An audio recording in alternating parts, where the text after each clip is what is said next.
Selamat pagi, Ibu dan Bapak orang tua. Selamat pagi, anak-anakku yang terkasih. Selamat datang untuk anak-anak semuanya. Kita berjumpa lagi di dalam proses pembelajaran tahun pembelajaran 2020-2021. Ibu bapak dan orang tua yang saya hormati dan saya cintai,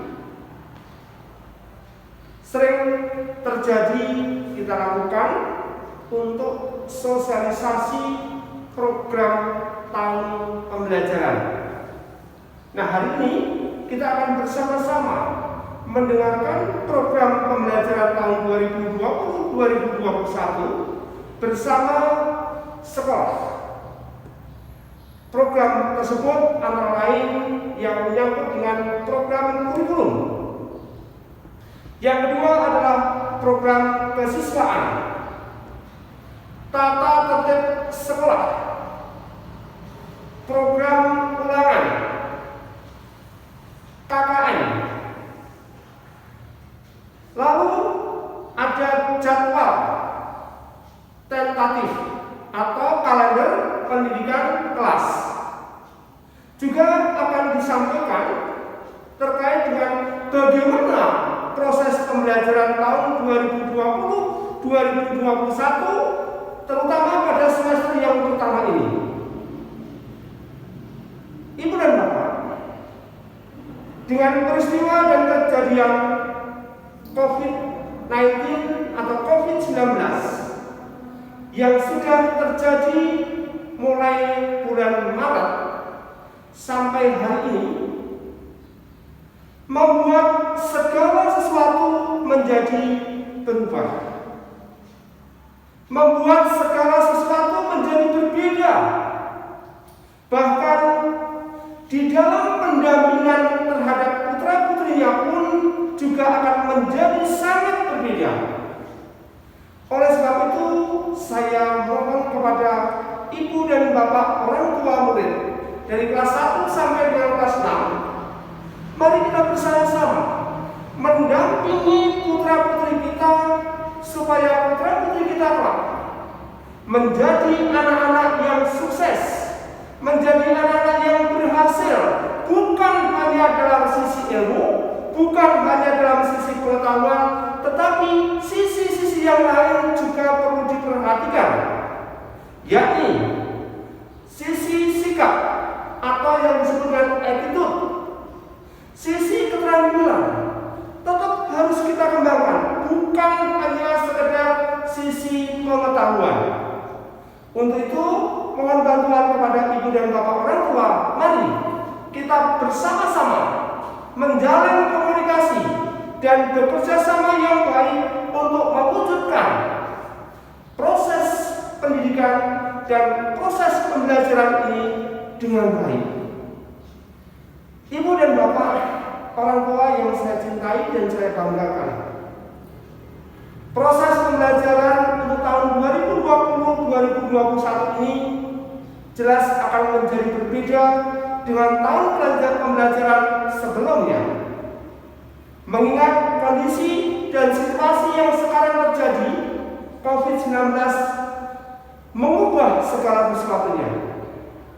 Maka selama COVID-19 ini atau selama pandemi ini, proses pembelajaran akan dilakukan secara daring dan juga secara luring. Oleh sebab itu, sekali lagi kepada ibu dan bapak, pendampingan orang tua sangat kami mohon. Pendampingan orang tua sangat kami harapkan supaya tujuan pembelajaran ini betul-betul bisa tercapai. Sekali lagi, tujuan pembelajaran betul-betul bisa tercapai. Maka dari itu, mari ibu dan bapak, kita menjalin komunikasi yang baik, kita bekerja sama yang baik, supaya tujuan pembelajaran ini bisa tercapai untuk bekal masa depan putra-putri kita. Bagi orang tua atau bagi anak-anak yang perangkatnya terbatas, tidak usah khawatir. Sekolah akan memfasilitasi dengan cara pembelajaran luar jaringan atau luring. Atau ibu guru, bapak gurunya akan menyediakan video pembelajaran yang nanti akan di-share kepada grup kelas masing-masing, sehingga kapanpun ibu dan bapak serta anak-anak masih bisa untuk membukanya, kapanpun masih bisa dibuka. Jadi ibu dan bapak tidak usah khawatir dengan proses pembelajaran daring ini, ya. Mari, yang penting kita bersama-sama membangun sekolah ini, membangun putra-putri kita. Semoga kelak putra-putri kita menjadi anak-anak yang hebat, menjadi anak-anak yang sukses, dan menjadi anak-anak yang berhasil.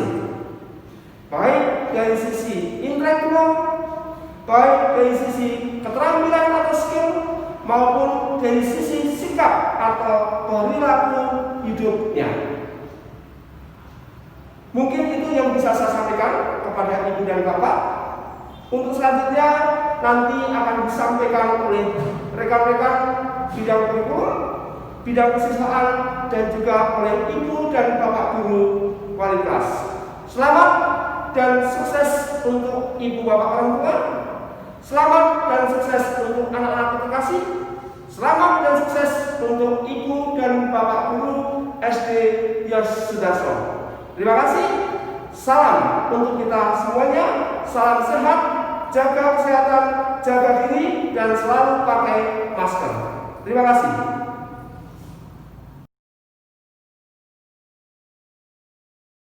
Selamat salam sejahtera untuk Bapak Ibu.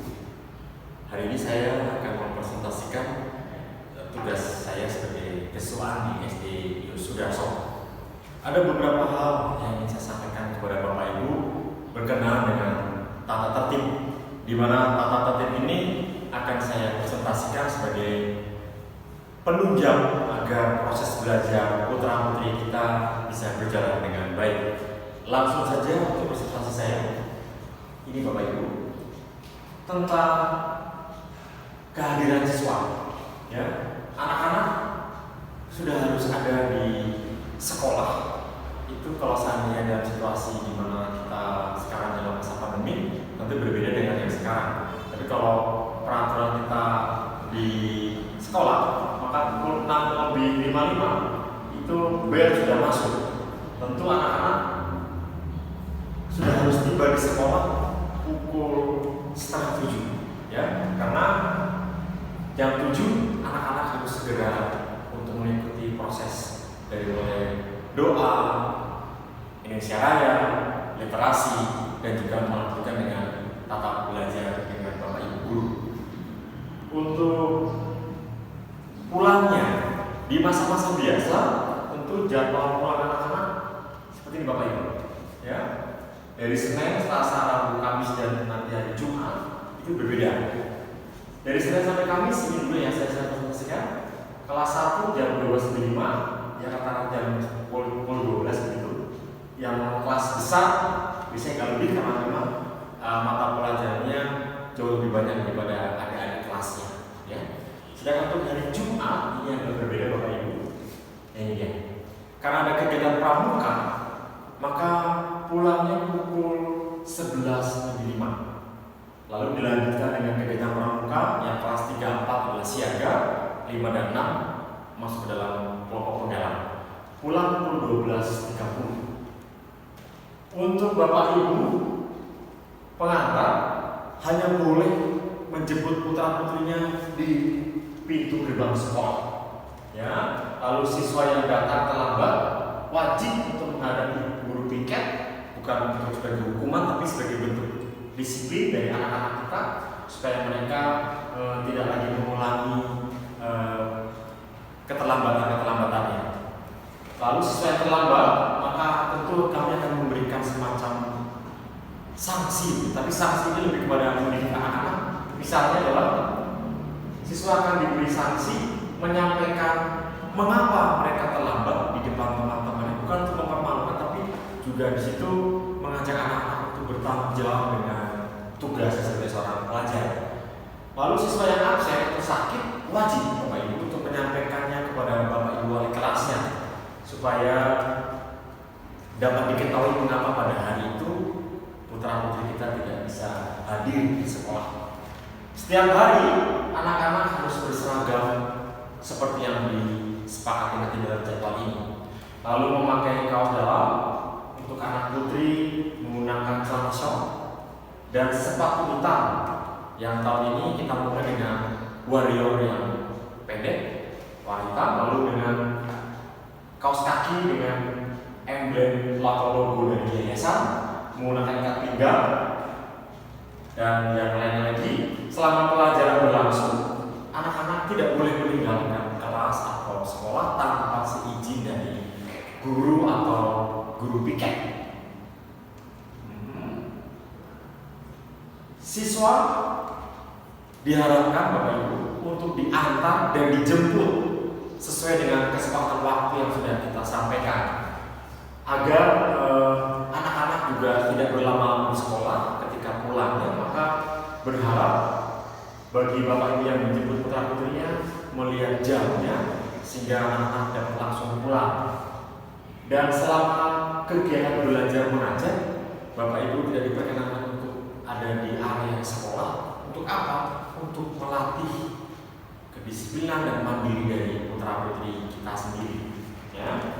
Lalu mengenai tugas dan kewajiban dari putra putri kita, tadi tata tertib secara umum ini ya, khusus soal tugasnya sudah disampaikan tadi. Siswa wajib datang pukul 6.55. Ya. Lalu siswa juga berseragam lengkap segala macam, hormat pada Bapak Ibu guru, lalu berbaris di depan kelas, wajib membawa buku tugas setiap hari. Dari buku tugas itulah Bapak Ibu dan putra putri kita bisa mempersiapkan kegiatan belajar yang untuk esok harinya, dan bagi Bapak Ibu juga bisa mengontrol pelajaran apa saja yang akan putra putri kita dapatkan. Lalu juga siswa harus bersungguh-sungguh dalam belajar, mengembangkan karakter tekun, jujur, adil, disiplin, dan tertib pada saat belajar. Ya, itu tugasnya. Ini dia. Waktu istirahat itu kalau kita proses belajar seperti di sekolah itu ada istirahat. Ketika istirahat, siswa tidak boleh meninggalkan kompleks sekolah tanpa izin guru piket, lalu wajib menjaga kebersihan. Siswa tidak diperkenankan bermain di sekitar ruang doa gereja karena memang di sana memang tempat khusus untuk berdoa. Jadi putra putri kita ketika istirahat di area sekolah saja. Usai sekolah, sama yang sudah saya sampaikan tadi, Bapak Ibu harus juga melihat jamnya supaya supaya putra putri kita tidak menunggu lama di area sekolah.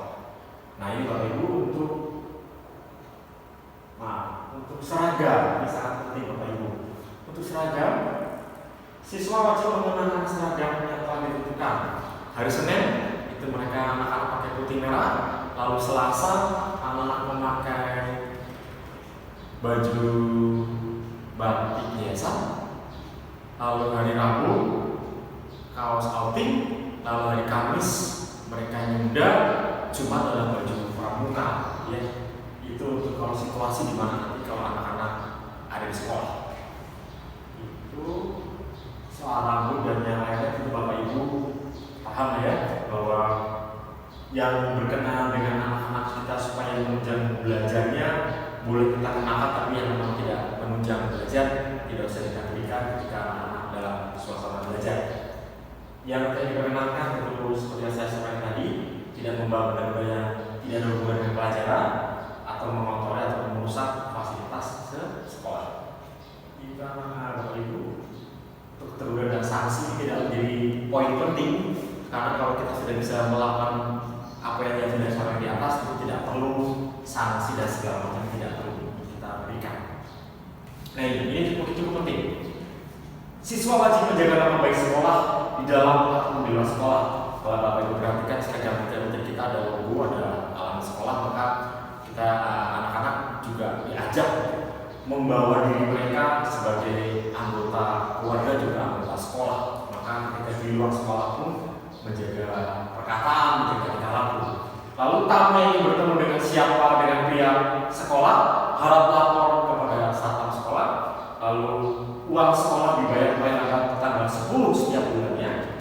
Dan ekstrakurikuler dilaksanakan di luar jam pelajaran. Nanti ada jam sendiri. Apabila ada hal yang dirasa kurang jelas, Bapak Ibu bisa langsung menghubungi pihak sekolah supaya mendapat informasi yang jelas.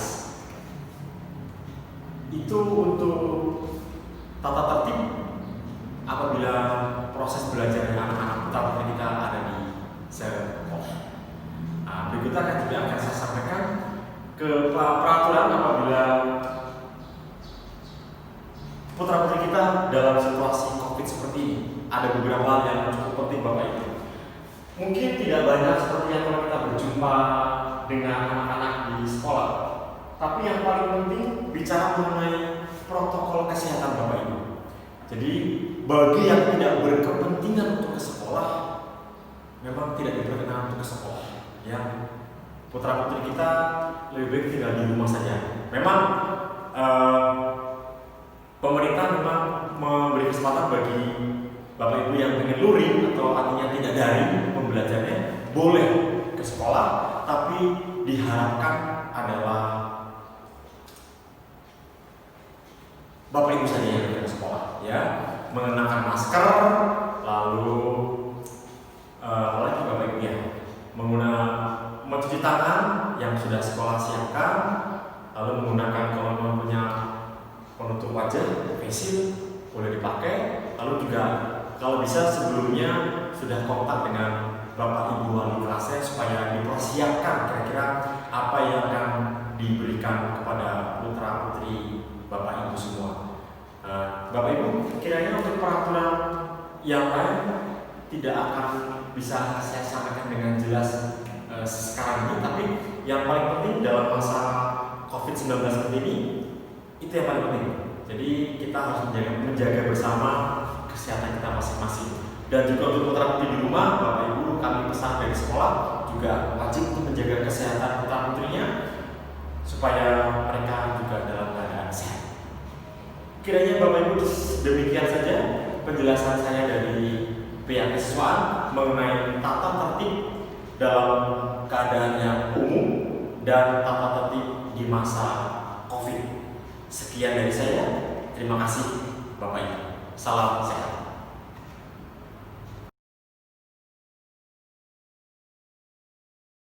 Selamat pagi Mama Papa. Hari ini kita bisa berjumpa, kita bersyukur karena kita walaupun dalam situasi yang tidak memungkinkan, tetapi kita bisa berjumpa. Salam sehat selalu untuk kita semua. Salam sehat. Nah, sekarang kita lihat program yang akan saya sampaikan untuk kelas 5A dan B. Yang pertama yaitu kita lihat KKN. Yang pertama adalah KKN. KKN untuk kelas 5 itu dari agama sampai Mandarin. Kalau Papa Mama lihat itu 75. Artinya bahwa anak-anak untuk ulangan atau mendapat nilai minimal harus 75. Ya, ini adalah KKN dari agama sampai Mandarin. Jadi mau nggak mau harus berusaha semaksimal mungkin untuk belajar dengan baik agar dapat memperoleh nilai paling tidak sesuai KKN. Itu yang pertama. Kemudian yang kedua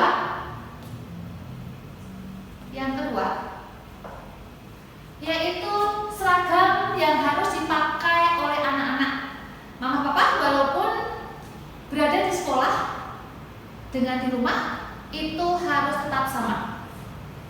Sekarang dalam kondisi anak-anak belajar di rumah, tetapi pakaian harus sama dengan di sekolah.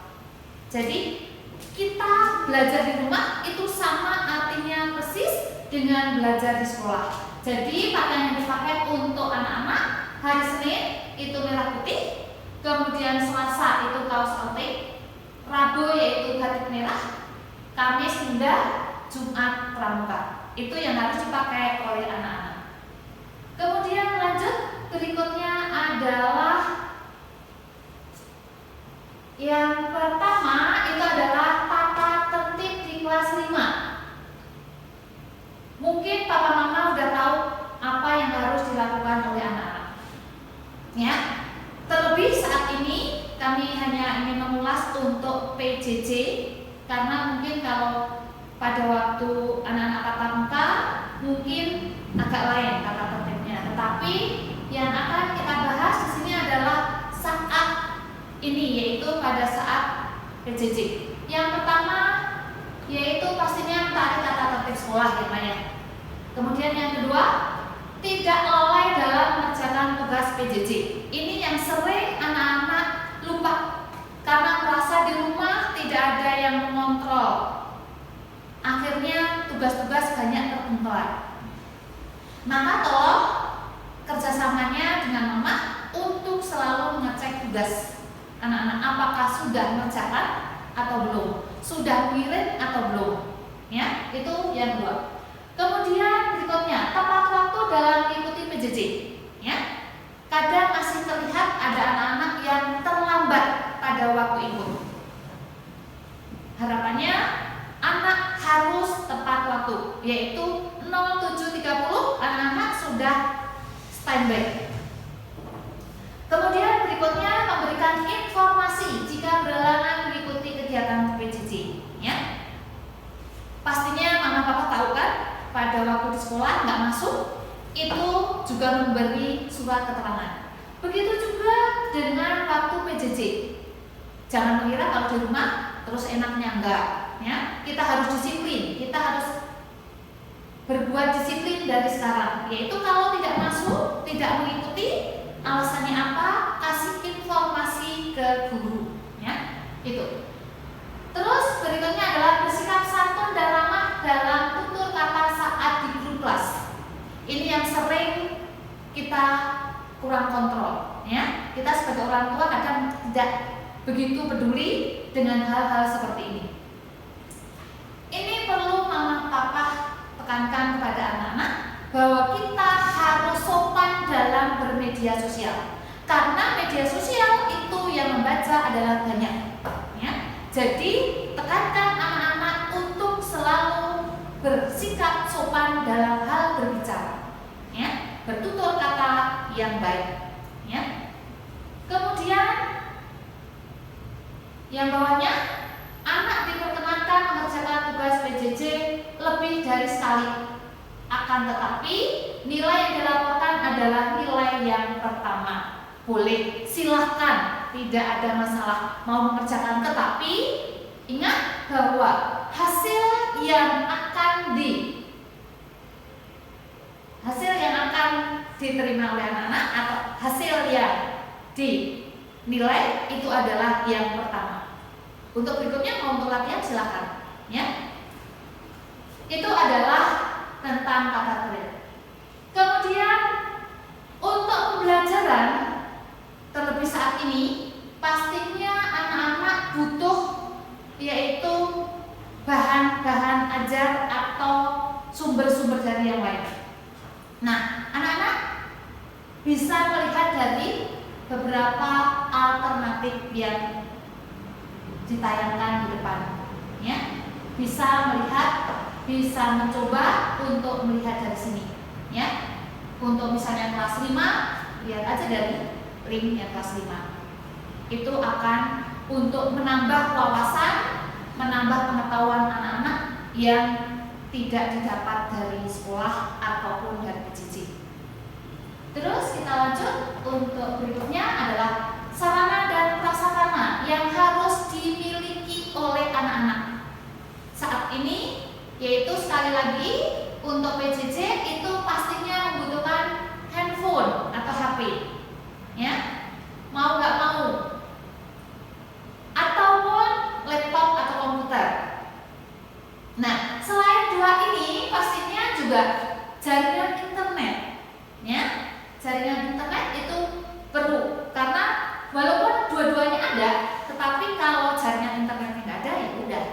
kita nggak bisa mengikuti PJJ. Kemudian yang tidak kalah penting yaitu buku tematik online. Ya, mungkin papa mama bisa mendownload buku tematik online. Ya.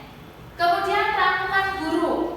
Ya, mungkin untuk tema 1 kemarin kelas 5 sudah diberi rangkuman, itu baca, ya, supaya nanti kalau pas latihan, pas ulangan bisa mengerjakan. Pastinya untuk ulangan latihan tidak jauh dari rangkuman. Kemudian ini adalah kertas warna, alat warna, buku gambar, gunting, lem, itu siapkan saja seandainya sewaktu-waktu butuh, anak-anak sudah siap semuanya, tinggal gunakan. Oke? Ya. Selanjutnya yang akan kita bahas adalah jadwal pembelajaran dari rumah. Ya. Di sini dari Senin itu jadwalnya sudah terpampang, Selasa juga sudah. Ya. Nanti tinggal lihat di situ, papa mama. Hanya mungkin kalau guru itu untuk mengingatkan kalau lewat WA itu pagi-pagi atau sore memberikan informasi tentang jadwal hari itu atau hari berikutnya, itu hanya untuk mengingatkan. Sebetulnya papa mama bisa melihat atau mengecek dari jadwal yang ada. Ya, Senin, Selasa sampai Jumat itu ada. Ya, nanti bisa lihat di situ.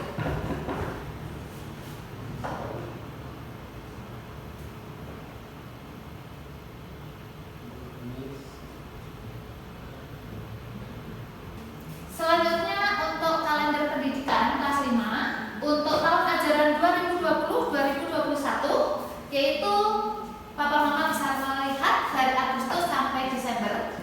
Ya. Hanya yang perlu papa mama ketahui yaitu di sini ya, ada penilaian tengah semester 1 yaitu antara 16 sampai 26 September 2020. Kemudian sekali lagi untuk kalender pendidikan ini adalah bersifat situasional. Artinya apa? Bahwa di sini memang sudah tertulis program, rencana, tetapi namanya rencana itu bisa berubah. Ya, jadi sewaktu-waktu bisa berubah. Nanti untuk seandainya ada perubahan pun pastinya akan diberitahu selanjutnya. Ya, di sini adalah kalender pendidikan dari Agustus sampai Desember. Ya, di sini ada penilaian tengah semester 1, kemudian ada penilaian akhir semester atau PAS.